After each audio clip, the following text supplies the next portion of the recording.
Well, Pumps, the little bridge troll, Donald Trump, hasn't been seen in public since this weekend.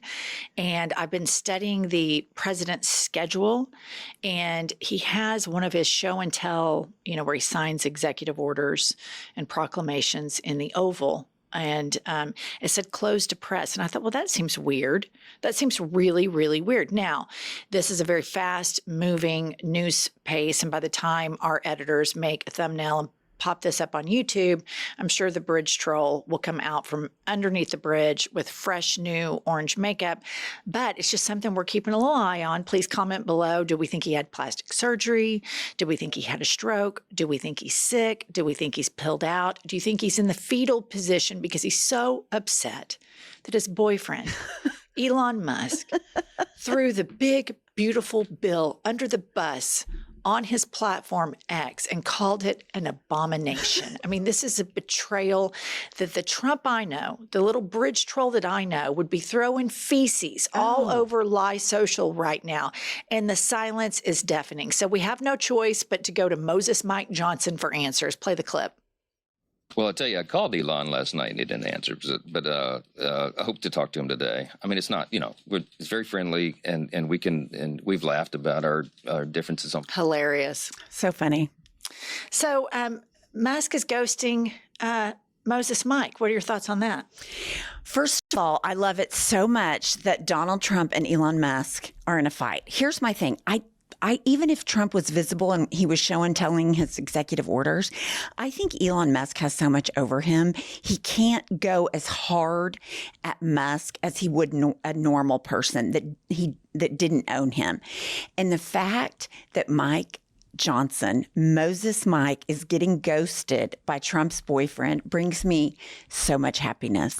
You know, what's interesting about Republican, or specifically MAGA policies, is they create this monster, meaning no regulations, we're going to give money to the billionaires, and they do it to curry favor and to curry political donations from said entity. And then the very entity that they create can then be the politician's demise. And so they created Elon Musk by accepting all of this money. And Musk has this large megaphone. Of course, everybody hates him, but it doesn't take much to rile up that rabid base. And so the very monster they create could be the very thing that destroys them. And the problem is, when you replace what government is supposed to do with an oligarch, it doesn't end well for anybody, because that oligarch will continue to dismantle the government, and that would include Donald Trump. But here is more of Moses Mike's spin. Today, I talk to President Trump, all the time, multiple times a day. Obviously, we've talked about this. As you know, he's not delighted that Elon did a 180 on that. But look, I don't know what happened in 24 hours. Everybody can draw their own conclusions about that. Okay, but I look forward to talking to my friend about it again, and I'm not upset about it, all right? Yeah. Oh, he's so gross. He says Trump's not delighted about it. And, it's just, where is the guy that we know that gets so upset about a 60 Minutes interview, or about somebody asking him a question that he doesn't want to answer, and he loses his shit? This is the biggest whining titty baby the world has ever seen. And we're not responding to Musk's fire on X. We're just going to ignore that? Have we entered the next stage of titty baby, which I guess is pussy titty baby? Where are we on that scale? I didn't know you could become a bigger titty baby. Musk made a huge accusation that you're ripping off the American public, you're adding to the national deficit, and that your bill is an abomination, and that you're a lying liar. And you're not whining about that, yet you whine about a 60 Minutes interview? Seriously? Moses Mike, big Christian, stands up there. He has let Elon Musk go through the entire government with a chainsaw. He has taken every single bit of oversight into his companies, into himself. He's awarded himself contracts. And then he ghosts Elon Musk, and Mike Johnson has debased himself for Trump and Musk. And I love that he has to just sit up there. My friend is not delighted. Like, shut up. Okay. And then I think it's very important to remind everybody of Moses Mike's living conditions. Back in February, ProPublica did an expose, and we also did an episode on this as well. And I just think it's important to remind the general public about this all the time. So it turns out that Moses Mike Johnson is living in a D.C. house that is the center of a pastor's secretive influence campaign. And in this very here reporting from ProPublica, a very objective, fair, and balanced, rigorous journalism, neighbors have reported the roommate of Moses Mike Johnson answering the door half-dressed in his panties. I'm not saying they're gay. I'm just saying that that seems kind of gay. And I'm the biggest ally. So I just wanted to remind everybody of that as we get through this cycle. Next up, Fox is now saying that Trump is mad, yet Trump isn't saying that Trump is mad. Put this headline up. I hear he is furious. Fox's Brian Kilmeade reveals Trump is irate over Elon Musk trashing his big, beautiful bill. Wah. I want to hear from the bridge troll himself. We hear about him nonstop. We hear about his grieving and his complaining for 10 years. I want him to take it over the finish line. Tell me how mad you are, Elon. Tell me exactly why you're mad. Let's go. Come on, big boy. You're the best complainer. You are a 5-star whining titty baby. Why are you so tight-lipped right now? Are you scared of Elon? What's going on? Well, I mean, you've got the fact that he's disappeared from public life for 5 days, which he doesn't ever disappear. Ever, ever, ever. We couldn't get that lucky that he would take a vacation and not be in front of a camera. But I'm going to go back to Elon Musk has so much over Trump, and Trump knows he owns Musk. And I thought for a minute maybe he's so mad his advisors are not letting him speak because he wouldn't be, coherent, but that hasn't been a problem so far. I mean, he gets on there and rambles like crazy all the time. But yeah, it's interesting to see what he say. If he doesn't say anything, if we actually see him in person and he doesn't say anything, then we know how bad it is. So I think it's important to know that the Republicans in general are very scared of Elon Musk.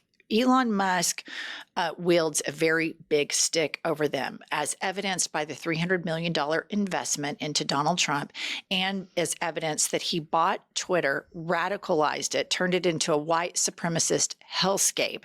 And this is where the base traffics is on Twitter. And Republicans know that picking a fight with Musk is a very precarious situation for them to put themselves in.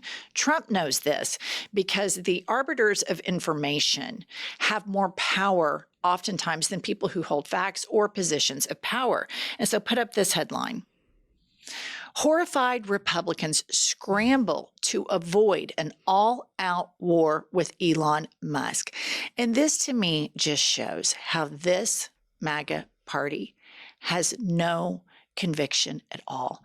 They created this. They wanted no regulations. They want billionaires to be able to have free entry into the government. They want the billionaires to be subsidized because they want their political donations. So they created him. They created Musk, and now they're terrified of Musk. And this is what you called short-sighted, impulsive politics. And this is the demise of America. They created the very situation wherein now they are terrified of Elon Musk, who was created by initially government contracts under Obama. And then these contracts are regulated. You have to be accountable. You can't be a racist. You have to, everything has to be on the up and up. He was under investigation 16 different places because of this.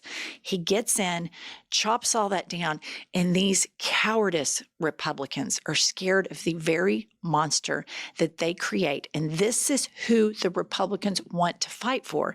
They fight for Musk, and they don't fight for you. The big, beautiful bullshit bill is a gift to more Musks. It will completely dick over the entire American way that we know it. And there's no question that we have a lot of reckoning that we need to do as a country, as evidenced by the second time that this dipshit has become elected. But this is not the way. It's not the way to give more power to the sociopathic 1%. Can you imagine being terrified of somebody like Elon Musk, who is rolling around the Oval Office on a trip. He has a black eye. He makes no sense. Can you imagine allowing that kind of person to have power over you? I think that, and I think that is so weak. And then I think they debased themselves a long time ago for Donald Trump. I can't imagine it because we do independent news here. And I want to be able to say exactly what I want to say and be beholden to no one. Everything that I own in my life, I own in my own personal name, not my husband's name, not my dad's name. It's in my name because I want to be beholden to no one. That is freedom. That is liberty, that you don't have to go ask permission from somebody. And this personal story of mine should be translated to government. The United States government should be beholden to no one. They should be beholden to no corporations, no special interests, no oligarchs, because when you're beholden to somebody, your judgment is off. It's not true freedom. You're not fighting for what is best. If I was beholden to some sponsor, as we gave our, news stories here, I wouldn't be so free to see it and call it like it is. And so when you see people that are beholden to bad people, you see they're compromised. You see they make compromised decisions that are not completely moral. And you see the conviction completely melt in those people. And that's what's happened to the federal government. And this happened before Trumpism, right? Quite frankly. All right. And then lastly, we have a report from Public Notice, and put this up. I think this is super important. They report Biden was old but governed normally. Trump governs erratically because he's unglued. That's the true cover-up, one the press enables when they are more concerned with the mental condition of a former president than the escalating madness of the current one. And this is what we've said from the jump. There's no question that Biden was old. You could see it, and everybody's saying, oh, there was a Democratic cover-up. I'm like, what cover-up? Every time I saw him on TV, I was abundantly aware that he was old. I was abundantly aware that he was slowing down, as people in their 80s do. It wasn't that big of a newsflash. The difference is the Democrats confronted him and said, you can't run. You just don't have it anymore, kid. You just don't have it. And he realized, I don't. And then they replaced him with another candidate. Was it too late? Blah, blah, blah. Of course it was too late. That's a foregone conclusion. But what we have going on here with the bridge troll is unbelievable. I mean, there are rumors, and I think pretty substantiated investigating that a big cover-up during the final years of Ronald Reagan's presidency was going on. And I don't think Biden was that far gone. But what's going on here with Trump and the media being complicit in it is just bananas. He's all over the place. Well, and he makes no sense at press conferences. He says, I don't know, when asked about soldiers dying. And here's the thing, even if you don't want to get into his mental acumen, think about just the corruption that nobody is throwing a fit about. Democrats are letting it go more than anyone else. It is unbelievable that a president could take this much money from Elon Musk, the Middle East, a plane from Qatar, all of the things that he does corruption-wise, the meme coins, the mega dinner, and he's unhinged. And everybody sane washes everything he does. And he's sending people to concentration camps without due process. And every court is ordering him back, and he and his stupid people that surround him are like, fuck you. Well, and he's thumbing his nose at the judiciary. He's having his other trolls like Stephen Miller attack the judiciary.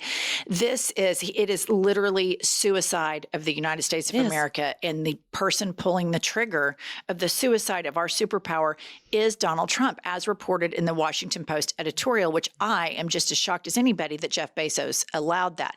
But if these Fortune 500 CEOs would get serious about the longevity of their companies, you're not going to have it under this guy. He creates these little isolated monsters that then own him. And this is the shit show that you have. Right. This is what we're talking about in the news now. And this sounds like we're talking about some banana republic. What Donald Trump, the biggest shit talker of the United States of America, claimed it was when Biden was president. He's made it that. Right. He's made it that. And so I'm so sick of the mainstream media sane washing this man. It is the top story. It is the book Jake Tapper should have written. And the Democrats need to attack these people every single day and fight for Americans at the same time, and quit with the old playbook, and quit being risk adverse, and quit with the seniority bullshit. Everybody's sick of it. You need to put your stars to the top, put your stars on shows so we can clip them up and make people go viral, because this is fucking serious. And where's Trump? Where is he? Where is he? All right, we'll see you all later.